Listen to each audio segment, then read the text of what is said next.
Well, hello there. This is the second episode of Beating Obesity, and I do appreciate you stopping by for the show. You can expect a couple...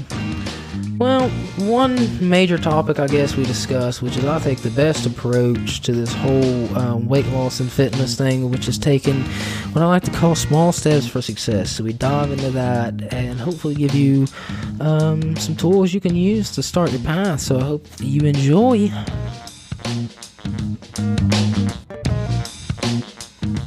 Gotta love me 'cause I'm so shiny.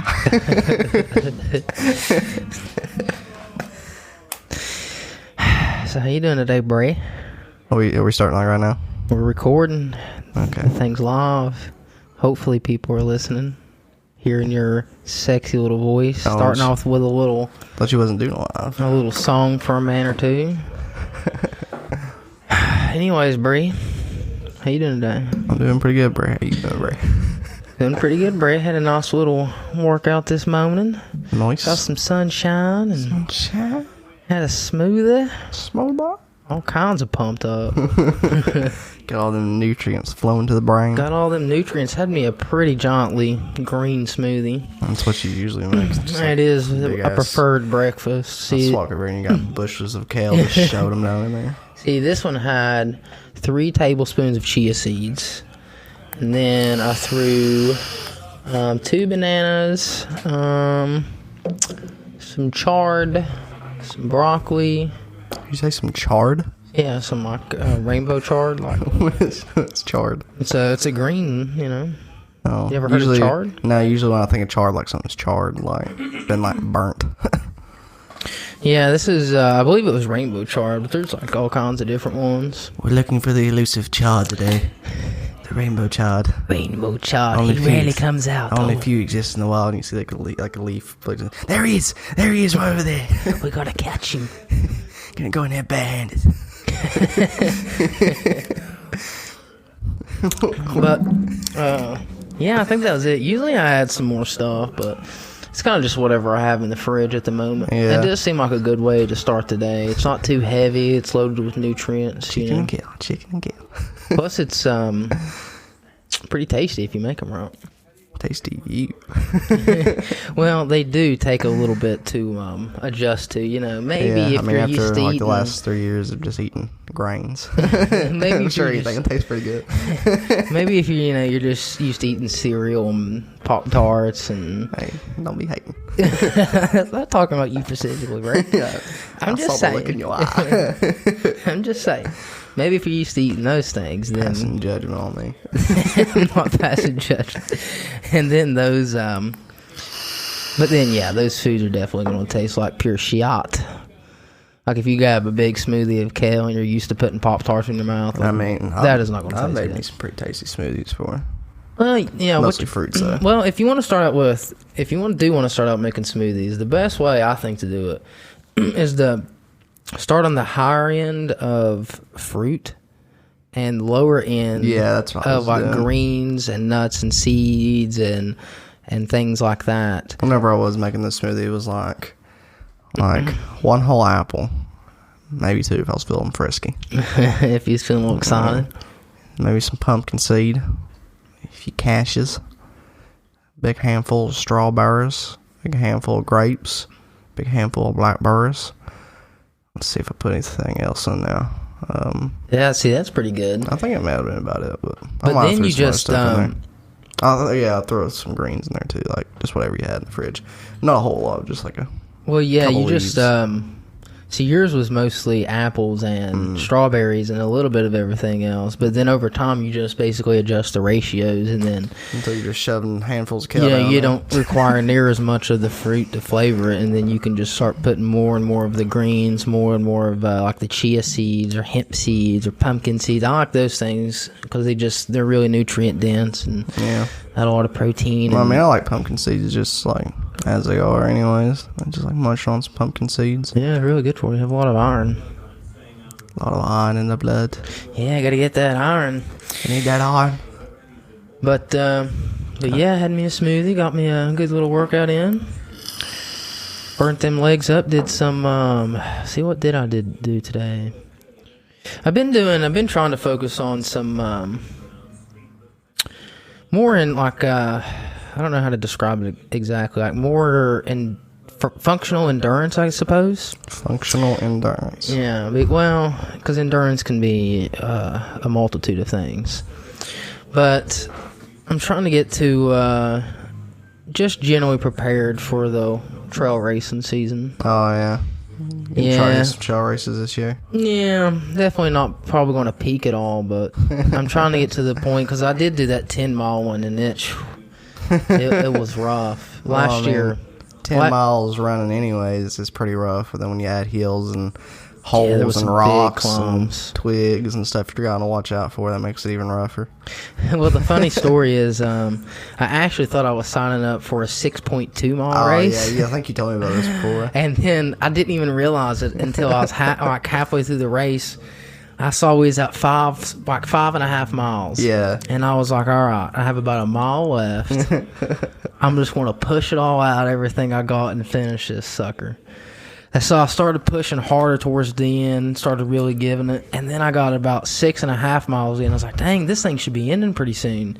And, sometimes races are a little like, they're like maybe a little more like a than 0.2 miles short or like 0.3 miles it's longer. Hard to measure like exact distance sometimes. So they're a little different. And then, so I was thinking, then I got across like 7 miles. I was like, all right, the end's got to be near. And then I crossed 8 miles.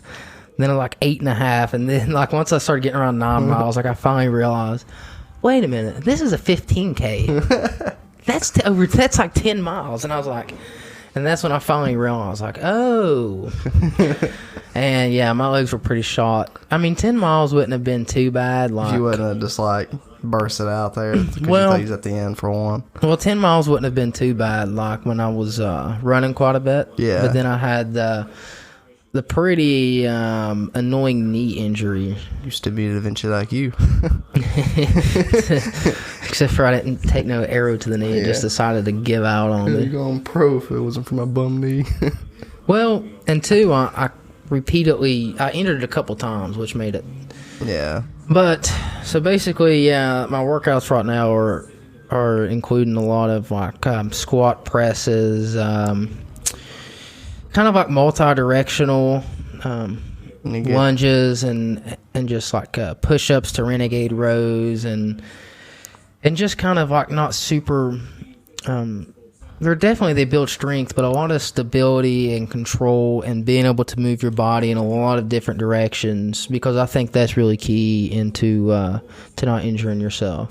Because it's you injure yourself usually when you're doing the same. Yeah. So like when I hurt my knee, I was just running too often, too much too soon, and I heard it that way. And so this time I'm trying to come at it with like I did a little base strength cycle. So I was just kind of lifting heavy for about a month or two, build up some strength, and now I'm switching to some multi-directional endurance. And then my cardio isn't going to be as good coming into trail racing, but I feel like I'm going to be more durable and not have to worry about hurting myself as much, which is, in the long run, much more important than, that's the main thing, not hurting yourself. And I guess that could swing into a little topic I would like to discuss today, which is the way I would say to have, for most people, now this doesn't apply to everyone, there is the rare minority that goes all out. But for most people, I think the way to make like kind of the healthy eating and fitness and just a healthy lifestyle in general, sustainable long term, is you gotta take it step by step. Yeah. These small steps that you make into habits and then you build upon it. But I will say it does occasionally work. There is people who, they just... And I find this is... you gotta have very strong determination and willpower. Well, I found this is in extreme cases. This works. Craziness, where people kind of hit a bottom to where it's like the pain that they're feeling now from like the bottom that they hit is like it's like way worse than any discomfort that can come from like There is like that, like people who just fully surrender to it. But for the majority of people, it's not going to work that way.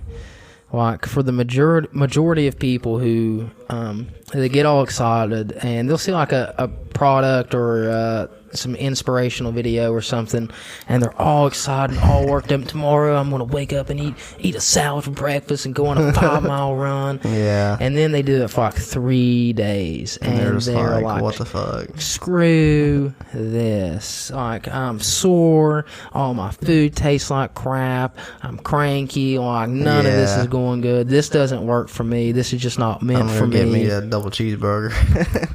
Yeah, and it's like they go all in just to very shortly burn out. They think they've got a realistic taste of what the healthy lifestyle is about, and they go all out. And then very soon they think this is just impossible. Yeah. Can't do this. People who do this are maniacs with crazy willpower. Like this just ain't for me. Yeah. Like some people can do this, some people can't, and I'm not one of those people.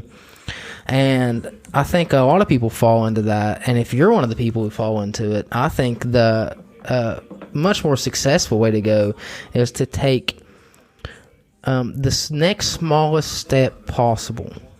And by small, I mean extremely small. Pick one thing that you can. It shouldn't be like super ridiculous easy. But in your head, you should be like, that should be no problem. Yeah. Like, I can do that. Like, you should have full confidence that you're able to tackle that. You're able to tackle this. And there should be a part of you that actually wants to do more. But you don't. There should, if you leave like let's say you get really excited and you get that, when you get them bursts of inspiration to where you're like, tomorrow I'm waking up and I'm running and eating and all that and doing all that. Let's say you get one of those.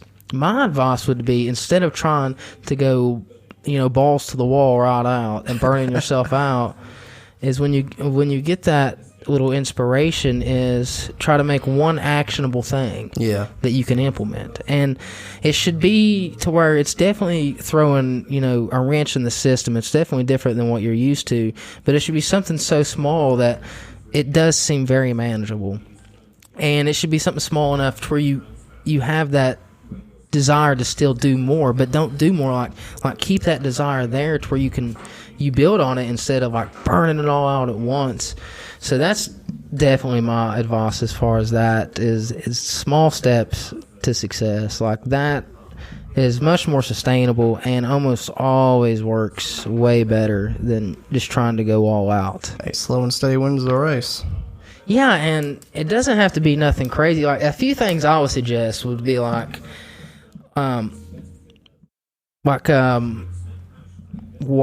Water is very important, extremely important. Hydration, like every process of your body uses water to do it. And you require, and no one drinks water. Almost no one drinks water, and if they do, they don't drink very much. I remember I was at work one day, and you probably remember this. We was getting rid of a bunch of these giant smart waters. They're really big waters. Yeah. Because we wasn't going to have them on the shelf anymore, so we was just going to toss them pretty well.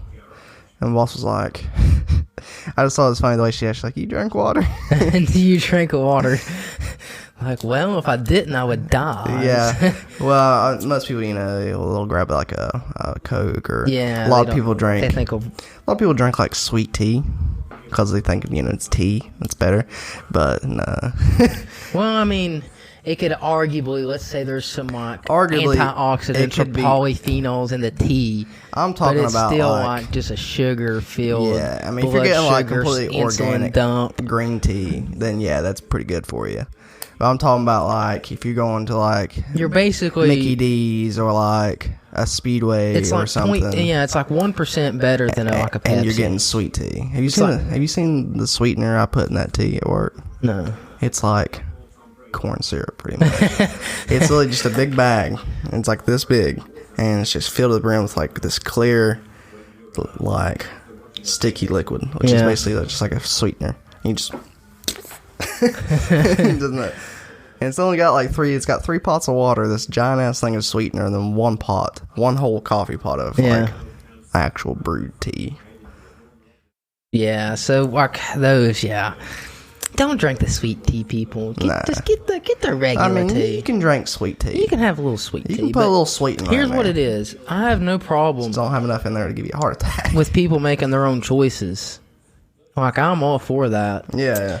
But I just want people to be educated. Like, just understand when you're drinking. If you still want to make the choices, that's up to you. But yeah, at least just you know what understand when you're drinking sweet tea, you ain't doing yourself no favors. But anyways, yeah, so just start with, like, water. Like, just figure out approximately how much water you need. And it don't even have to be there's like a certain basis for how much water you're supposed to drink a day, ain't there? Like, well, there's like general there's no like exact, because it's like 8 cups a day. Depends on how much like that. There's a recommendation, at least like 8 to 12 cups a day. I think that's for men, and like women is 6 to 8 cups or something. Start there, like just drink. Yeah, like start there, like stay hydrated, find a reasonable water. amount. You're not trying to like have like a ridiculous amount of water every day. You really don't need ridiculous amounts, but it's something you need to consciously do. So like find a set amount and focus on this one thing. Like track it, figure out how much water you're having now, figure out how much you need to be having, and then track it and stay consistent with it. And don't worry about working out or eating healthy or anything. Just focus on that water. And then, like, for the first few days, it'll be, like, a little aggravating tracking it and keeping an account. But then after, like, a week, 2 weeks, you've kind of got that down. Especially if you drink a lot of caffeine.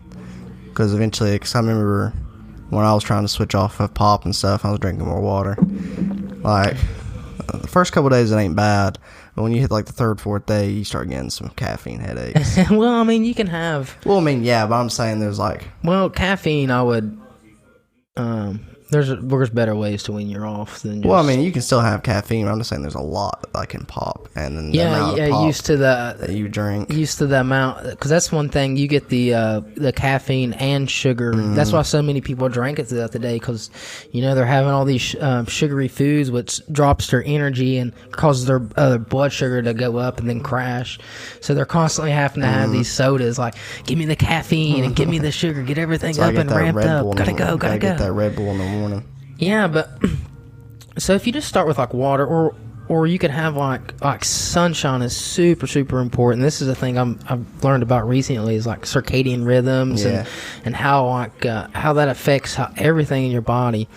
And your body's basically on this 24-hour clock, and it decides what processes to do when and how like your metabolism reacts based on what time of day your body thinks it is.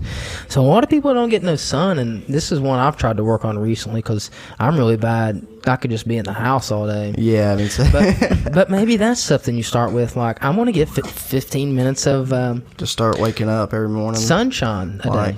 Just 15 minutes. Right before the sun rises. Get out there and watch that sunrise. Yeah, like the earlier the better, but any amount's definitely better. But maybe that's... What's that? You never heard those music, when the sun rises on the horizon, it's like... You never heard that song? No, no idea what you're talking about. What the fuck, bro? But, oh, never mind.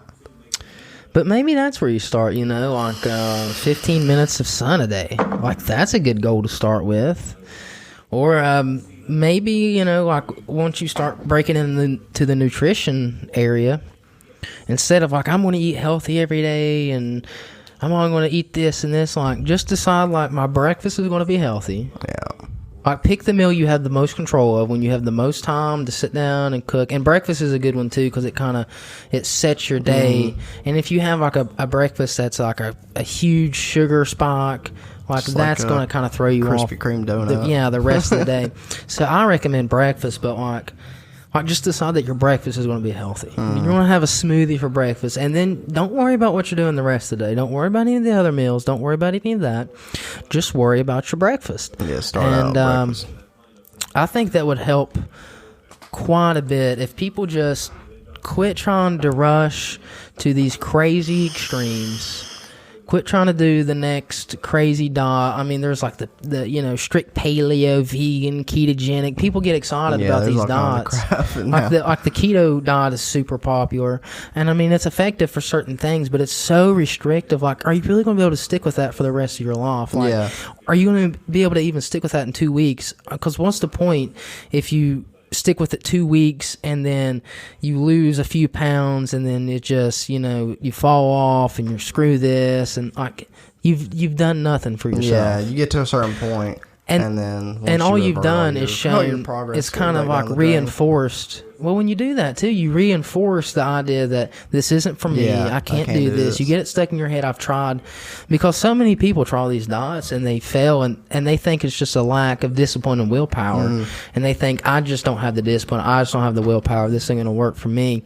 But if you just take the smallest step, and if like you have a thing you're wanting to do, and it just seems like I just can't do this, I'm just struggling too much, like, other than throw the baby out with the bathwater, just take a step back and just keep reducing it down until it's the next actionable step you can take, like the next smallest one, like, okay, this I can do. Just keep whittling it down until you have those, and then once you have those, you just, you build up on it. Like for a week or two, you're getting 15 minutes of sunshine a day. Then after a few weeks, you have that nailed down. You don't even have to think about it anymore. It's a habit. Then you're like, all right, I'm going to have a healthy breakfast for the next 2 or 3 weeks. Before you have that down, a couple weeks, then you're getting 15 minutes of sun a day, and you're eating a healthy breakfast every day. And you're like, all right, I'm going to start getting water. And then like in a month and a half, you've eased into this thing bit by bit, piece by piece, and you're way further ahead. So much further ahead, and you don't feel overwhelmed. You don't feel stressed out and dragged out. And then maybe, I'm going to start working out 3 days a week. Not 4, not 5, nothing crazy. 15 to 20 minutes, 3 times a week. That's all I'm going to do. And you just leave yourself wanting more, and you just continually build up. And I think this is the path to true long-term once you get a taste success of weight loss and fitness. Well, yeah, you start seeing the results of it, like how much better you feel with more water, and sunshine is a big energy booster for me, and exercise. I mean, just all the chemicals released into your brain after that, you just feel refreshed. And it's like you start noticing these things, and it stops being a punishment for yourself.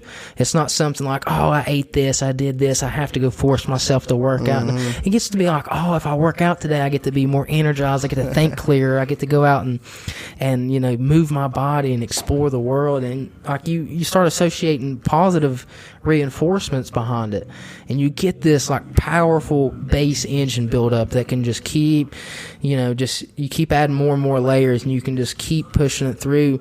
And if you can master this down on the beginning level, it's something you can continually do.